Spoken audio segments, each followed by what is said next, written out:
So I says, yo, it's all in the words.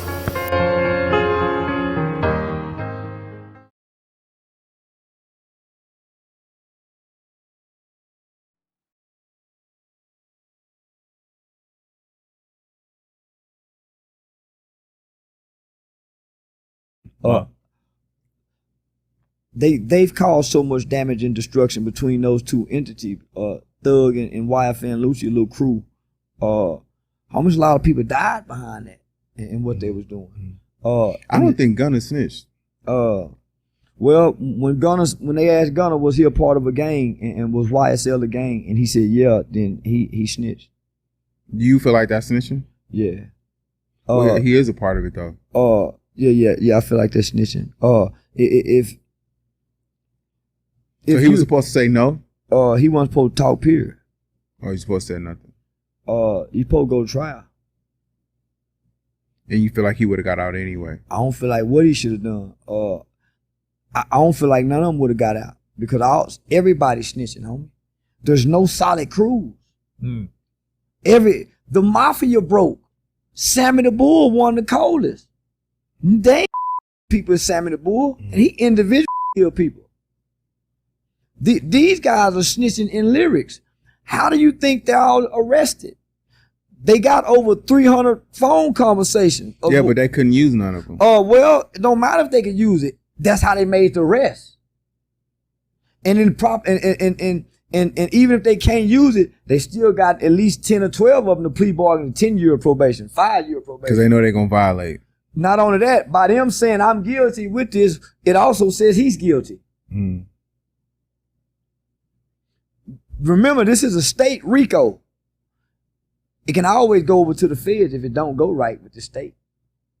And the feds got a 98%. It can always go over because the state might the feds will come in and we go get it right if y'all won't. They did it with Boosie. Boosie got out. Boosie didn't get out. Boosie was pleading guilty that day, and the feds said, "Okay, drop it. We're gonna pick it up." They don't just the feds tell the state to drop it so they can pick it up because you can't double jeopardy. Oh, okay. I see what you're saying. You can't double jeopardy now. So the state said, but if you know what he did, Boosie was going to go plead guilty. He wasn't going to fight that. And when you look at the level, homie, and the extent that they went to make an arrest for a pistol case at a rapper. There's more to it than that. Well, it's not more to it than that. If we were smart, we'll know that these niggas is dumb. They've been telling us about the rap police for how long? Forever.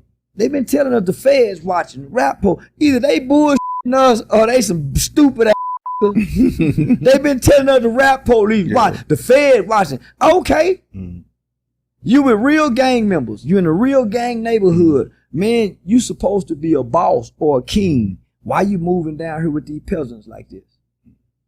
Man, I got higher security, man, with a real company. I see. And them out of LA. Yeah. So you know what you got to do in California to get your gun license to be able to meet the requirements to have what they have? And they boxers. Them spar with Crawford. Wow. Box. So, man, I wouldn't got professional. I ain't getting no toting gun playing security. Yeah. Leaving the gun out the bag. So who's your top 5 rappers? That's gonna be tough. Young Jeezy. My top 5. Okay. My top 5 is Tupac. Okay.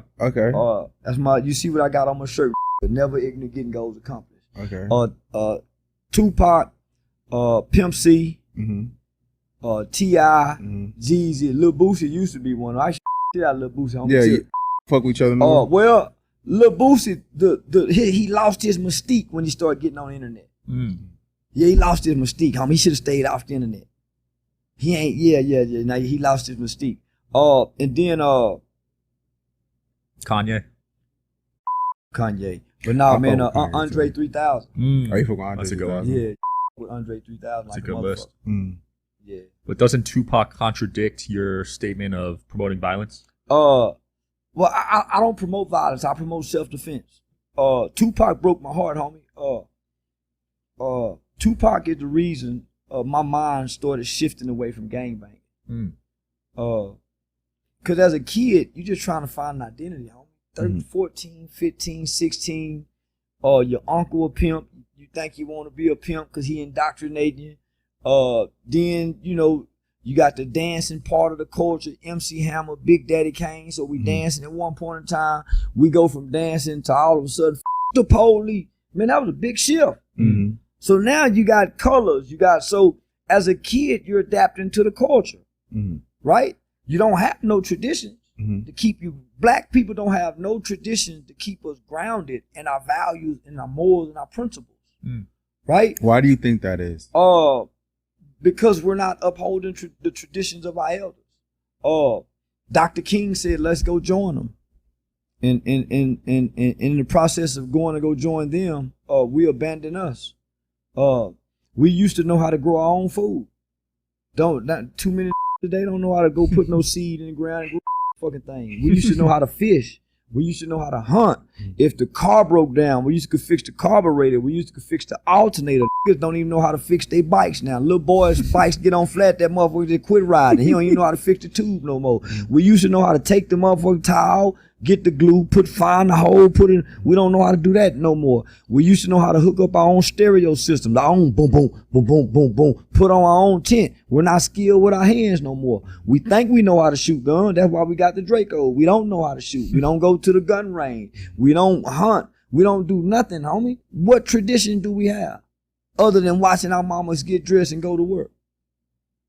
Learning how to cook, because mama done left us at home by herself. So we don't have none. So while we at home sitting in the house learning how to cook, we turning on the television. And the television telling us what we should become. We're putting on our headphones. The headphones is propagating and glorifying what we ought to be. And so when we come outside, we see the like him look like the guy on television got all the girls. Look like the guy across the street getting up going to work dirty every day. They laughing at him. So that's why, homie. So the culture went from us dancing on stage. Big Daddy Kane was the coolest, smoothest dancing rapper we had. MC Hammer came. They started shaming him for wanting to go pop. They started dissing him for wanting to go pop. So as a kid with your young and impressionable mind, you're forming these opinions and thoughts about what you want to be with this undeveloped brain. You don't even have logic and reason why you listening to this. That's why they have those three monkeys that has see no evil, hear no evil, speak no evil. Those are supposed to be the babies. So as parents, we supposed to be saying, man, what you listening to? Man, let me hear that.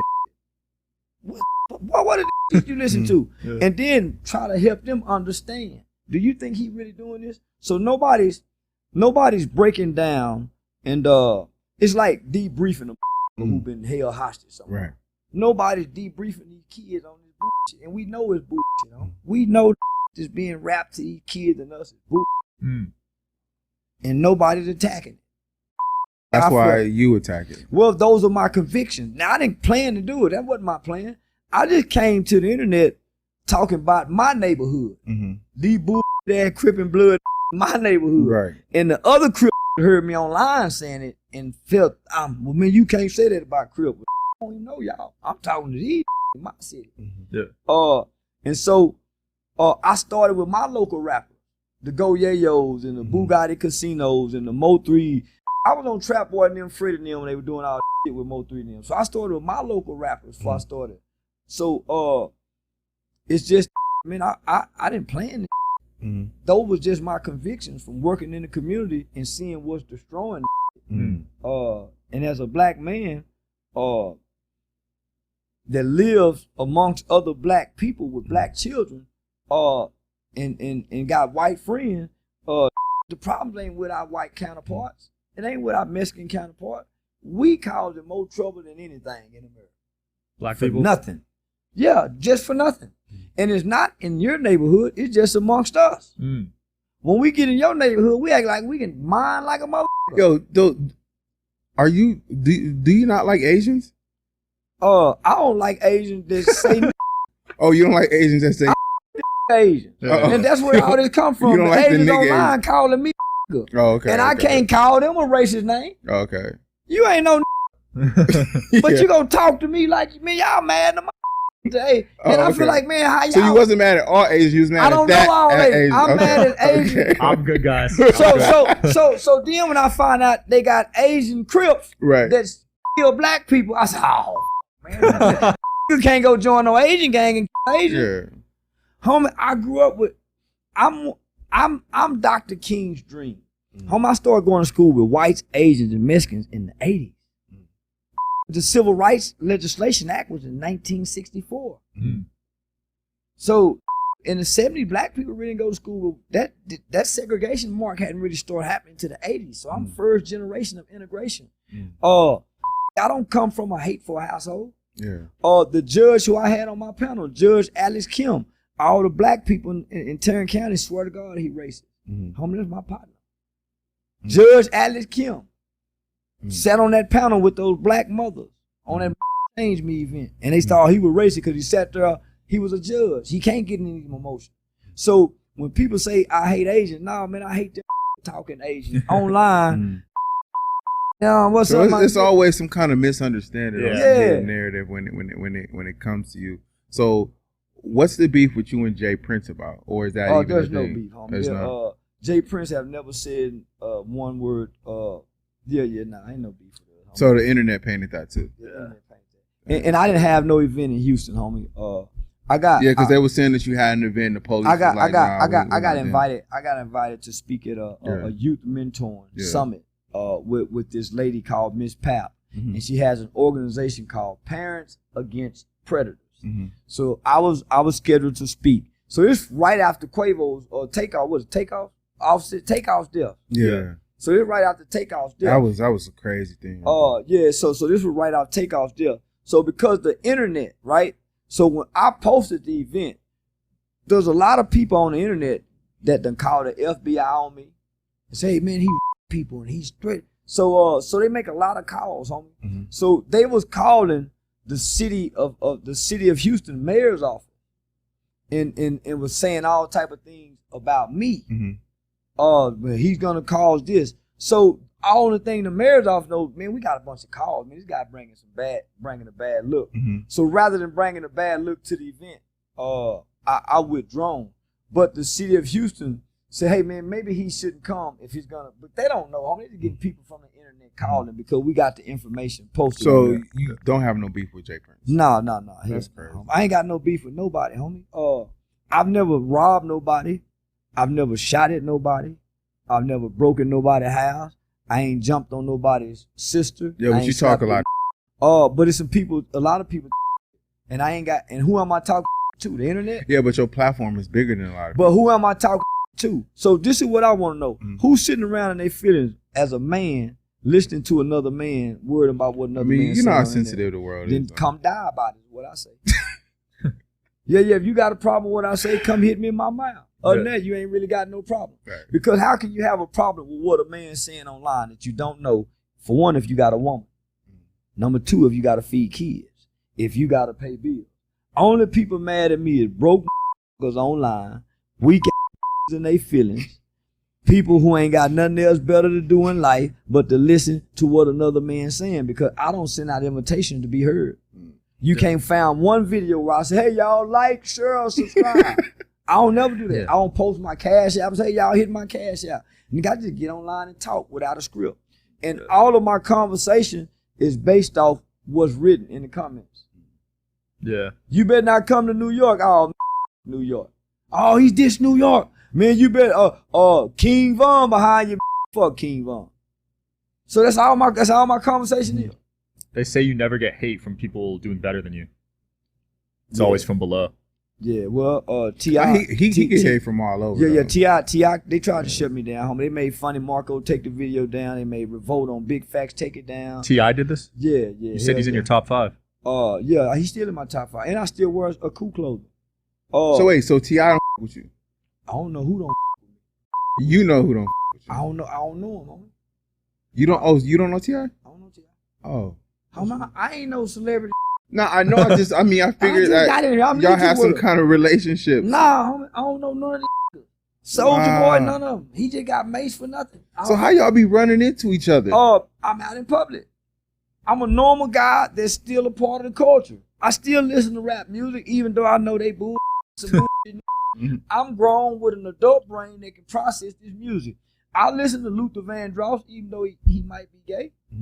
I listen to Freddie Jackson, even though he might be gay. I still can ride. Yeah, so I can decipher. Nah, man. So I'm still a part of the culture. I still love the culture. I still love my people. Even though I hate some of my people in their actions. I can still embrace it. So I'm gonna see these people. I'm gonna bump into them. I done bumped me and Kevin Gates, Fredo Bain. Man, I done seen all of them, homie. What's the one out of DC? T Grizzly? T Grizzly from Detroit. What's the one out of one be going T-Real out of I don't know. Man, I don't know how that. Fat Trail? Fat Trail, that's his name. Fat Trail from DC. Yeah. So I done been in this, man, Fat Trail, homie, I see them all. That's dope. What's next for you, and what are you trying to promote, man? Man, well, you know, I'm Live Nation Comedy Tour now. Oh, you on Live Nation? Yeah, I'm He's got a show tomorrow, right? Yeah, tonight. Or tonight. Tonight and tomorrow. Mandalay Bay, man, House of Blues. House of Blues. I'm hosting TK Kirkland's Grown Folks Talking Tour, man, sponsored by Live Nation. 56 cities, 4 countries. So your summer's over. You working? Yeah. From October to now, October BT weekend in Atlanta was my first comedy show. I sold out. Wow. At the Uptown Comedy Corner. I've done 30 shows since then. I've sold out 28 shows. I just come off doing 5 shows in Jacksonville in 3 days. Show in Tampa. 2 shows in Orlando. Now I'm here to do a show in Vegas tonight. Nice. I'll be in San Diego tomorrow. So I got the podcast. I got my own podcast, the game related podcast. And then they just sent a contract this morning, man, for me to fight Fly Soldier with the Island Boy. Let's go. So that could be a celebrity. I'm gonna watch that one for sure. Yeah, he think he can kick my So how much is the purse for the fight? I don't know. I'll tell y'all off camera. Okay. Yeah. That's a big one, man. Yeah. Wayne? That's what's up. Hey, this interview was it was different. I was expecting just a different point of view, but now I got an understanding of you. Let me just say this, homie. You're not really a villain. Nah, homie, He's listen. painted as one. Listen. When I came to the internet, I had been working with children for over 10 years by way of a nonprofit that I had created with formerly incarcerated guys by the name of my organization called Hyped About Hype. And HYPE was an acronym for helping young people excel. So I created a youth development program, youth engagement program, anti-gang cognitive interventions, all type of 16-week curriculum for the Texas State Juvenile Justice Department. My organization was highly recommended to all 254 counties throughout the state of Texas. Wow. I've done trainings for the United States Department of Homeland Security Human Trafficking Division, or North Texas Crime Commission at Eastfield Police Training Academy in Mesquite, Texas, by way of Special Agent Keith Owens. And that's because he met me while I was studying to become a lawyer at Texas Western University. So I was a pre-law student at Texas. Most people don't even know about it. I don't know. So I was 83. This is the first time you saying this? No, I say it all the time. For real? Yeah, and if you Google it, homie, you just got to get past the bullshit at first. So most of the time when you Google something, don't pick up everything on the first page. Right. Go to the second page. Not only that, man, I've worked with a national organization called Campaign Fair Sentencing for Youth out of Washington, D.C., and I became a part of an organization called ICANN, which is Incarcerated Children's Advocacy Network, and we worked on different laws and legislation in America, and ultimately we got juvenile life without parole abolished in this country in 2016. Wow. Up until then, only 3 countries had that law: North Korea, Sudan, and America. And so we got that abolished, homie. So we had to. I went to the Supreme Court.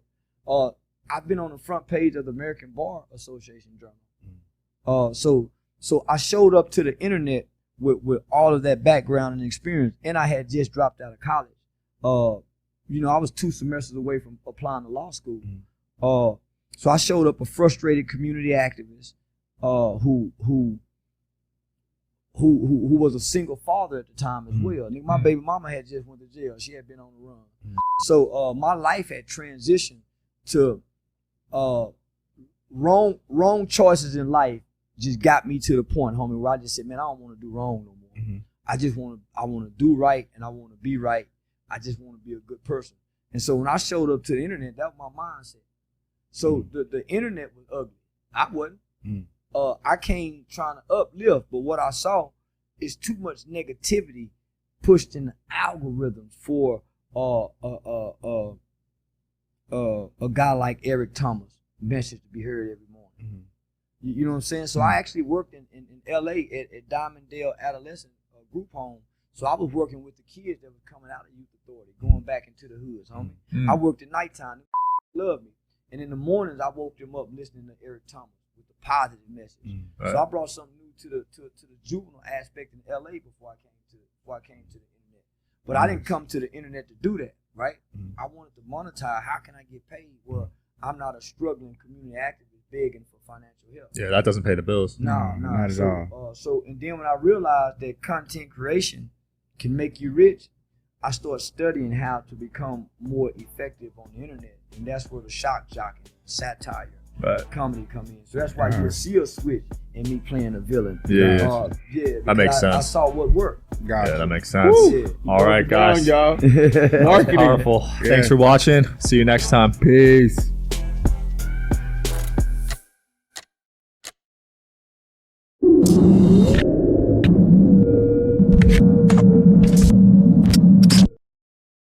Oh man, here we go, man. We got Charleston White back in the building, Mr. AKA Sell Him Out, because he's selling all his shows out. 23 shows, man. Yeah, 23 shows thus far. Because the last show that you did in Dallas was your first show in Dallas. Yeah. Sold out. I threw it. And just the environment, the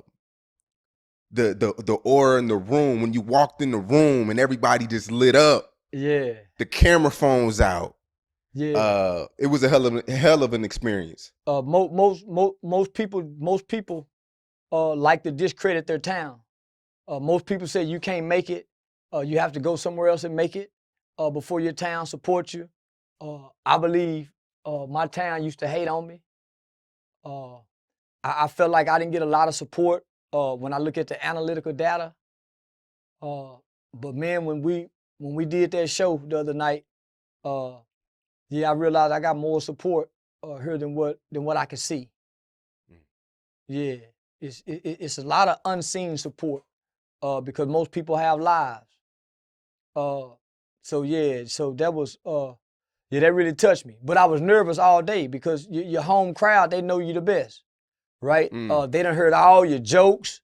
They done seen all, so now, homie, I had to come with something that I had never presented on stage before. And so I didn't have it wrote down. It came off the top of my head, and they laughed the whole time. They definitely did, man. And we're running it back July 4th weekend. Yeah, and this time, same place. I'm gonna be way better because I'm going on tour with TK Kirkland. So we're doing a Live Nation presents TK Kirkland Grown Folks Talking tour, hosted by Charleston White. So I'm finna go do a little hosting so I can learn to be a master of ceremony. I'm finna learn how to slide in and work the crowd and win the joke and win. So I'm learning now. As before, I was just blind man shuffling, trying to figure all this out on my own with no script, no direction, a lot of hate, a lot of barriers, a lot of obstacles, a lot of discouragement, a lot of threats. So I had all that on top of not knowing what to do. I just had a plan to learn and figure it out as I go along. Absolutely. Now, I don't want to misquote you, but you recently said that, in so many words, you said that you're tired of dealing with black folks. You want to start dealing with white folks when it comes to the business. Oh, yeah, I am. Black people don't teach each other the business. For one, we want to keep each other at a disadvantage. So very few black people say, brother, come here, let me show you something to make you better. We sit back and see if they can get better or if they could fail. Whether we root for the failure or not, we sit back and watch. We don't help to elevate. For the most part, black people don't have no establishments. that pays like the white venues do. Black people don't put a lot of focus on making sure that a venue is secure with the proper security. They just want the numbers and the money. So they want the bodies and the numbers. They're not making sure everybody's safe. So in all of my traveling and all of my dealings, it's almost safer to deal with white people than it is with black people. Yeah. Now, before we get started, before we really like dig in this interview, you went viral for calling CPS on Finesse 2 times. Yeah. And that was legit. Yeah, I really did. I really did call CPS on it. Yeah, I really did call CPS. For one, what I saw a crime being committed. Even though people think it's a game, I seen a kid, a 10-year-old kid, who was making terroristic threats, saying what he was gonna do to me, that he was gonna bury me. And when you do the type of work that I've been doing for the last 10 years, you don't take no children threats lightly, because who are the new killers? The 10-year-olds, the 11-year-olds, the 12-year-olds. For one, they don't have the brain capacity to understand not to do it. So they'll do everything they say they'll do. So when I seen that 10-year-old kid, Lil King, making those threats in the manner in which he was making them, with the tone that he was making them, and you hear Finesse 2 times in the background, then you got these 2 grown men that's getting on camera, and they also making the threats. So I was reporting the crime of a child who I believe was being put in a very dangerous situation, who was conspiring openly to commit an act of violence. You call CPS, it goes viral online. Does Finesse reach out to you? I think he's on federal probation. At this point, I'm a victim. I don't think he would reach out to me. Yeah. Yeah, I'm a What victim. about Lil King? I'm a victim of a crime. They were making threats against me, saying what they would do with me. You can't do that. That's against the law. Kid or not. What about Lil King's parents? Yeah, I've been in contact with his mother. Some people reached out to me because I wanted to help the mother. So I made a call to help the mother. However we can help her. For me to know that a 10-year-old kid is living on the streets and nobody in the community, no nonprofits, nobody in the community can grab this kid and put him in a better environment than this rapper who's been in prison for the last 6 or 7 years, who's also institutionalized, who got 3 women. Come on now, homie. This kid is in the club at night. So in my mind, Memphis can't be that fucked up, where this is the only person that can really save this kid, right? Why just help the baby? The baby still his mama and them suffering. So I'm saying, if you really want to help the kid, help the people who he live with. Send him back to them, put the kid in a better environment. So I made a call, say, man, I'm trying to find his mother. Shout out to Miss Antoinette, a lady from Facebook, a new mom, put me in contact with mom. I had some people, shout out to my brother Kwame, some brothers out of California, man, reach out to me and said, say, man, we want to help the mother. And so not only did we help the mother, we helped the friend who helped us find the mother, start cleaning her credit. So we got him with the right kind of financial advisors that can, for one, start working on their credit and helping them start an LLC, helping them start a business, right? So then I went and got her a car, homie. They need a car. So we got a 2023 brand new Pathfinder, only 200 and something miles on it. So I had it delivered to me in Las Vegas when I was at Vegas at the time. So it's still in Vegas right now. So I'm trying to have the car shipped down there to her. So yeah, homie, she all Memphis. That's all I can say. She good people. She all Memphis though. Wow. So Charleston White bought Lil King's mama a car. Yeah. And let me just say this. Shout out to it. Kevin Gates, homie. I sent Kevin Gates a message thinking that he knew what was going on. I said, say, homie, I found out who Lil King's mom is, man. She just got out of prison. she don't even have money to get a cell phone and buy clothes, because this is the struggle of most people coming home trying to re-enter back into society from prison. They don't have their birth certificate. They don't have driving license. They don't have ID. They don't have a cell. So I cash out for some money. I hit my nigga Kevin Gates up. He hit me back and said, I don't know what's going on. Whatever you need, big brother. Whatever you need, big brother, just let me know, big brother. I got you. Homie, that's love. That's love. That's love. And I like that it's not even on the internet yet. Nah. Like you did all that with genuine intentions. I didn't want it to be on the internet, homie. Because it wasn't for the internet. Nah. Even though I done it on the internet, I wouldn't have never knew anything about this kid if this kid didn't have grown folks around him letting him attack and disrespect another grown person. So just think about this. They really believe I'm 53 years old. So to a 10-year-old kid, what street nigga? What? So what street nigga, what G nigga will encourage a kid? And they think I'm the police too, right? So they think I'm 53 years old, and they say I'm the police and I work with the police. Why would you put this kid out front to threaten me? If you're a real street nigga, real G nigga, leave that police ass nigga alone. Don't say nothing to that police ass nigga. Why put the kid out there, homie? So I didn't understand that, homie. Why put the kid out front? And if you listen to what he was saying, nah, homie, I didn't take that lightly at all. Knowing he got the support of these grown niggas in the room with him.